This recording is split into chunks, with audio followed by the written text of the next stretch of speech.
பையோட வேல்யூ என்ன? பையோட வேல்யூ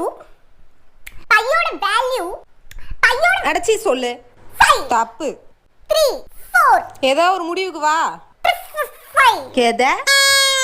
இங்க பாரு, நீ சும்மா அம்மா பிஸியா இருக்காங்கன்னு ஒரே காரணத்துக்காக தான் உன்கிட்ட வந்து நான் வந்து நீங்க क्वेश्चंस கேளு, நான் வந்து சொல்றேன்னு என்னோட பெனிஃபிட்டுக்கு நான் வந்தேன். நீ அதுதான் சான்ஸ்னு சொல்லிட்டு நீ ரொம்ப என்ன வந்து கத்திட்டு இருக்க. இப்படியே பண்ண கூடாது. அம்மா கூட என்ன இப்படி எல்லாம் திட்டினது இல்ல. நீ என்ன ஓவரா பண்ணிக்கிட்டு இருக்க? அப்படிதான் நீ பண்ணுவேன். அப்படிதான் பண்ணுவேன். என்ன? அப்படியே நீ பண்ண கூடாது. HCF க்கு LCM க்கு உனக்கு டிஃபரன்ஸ் தெரியாது. அது கூட தெரியாத உனக்கு? அது கூட தெரியாதுடா. அம்மா நடி நல்லா நடி.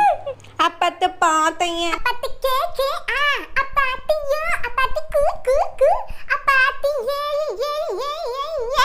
ஏ இப்ப பையோட வேல்யூ சொல்லு.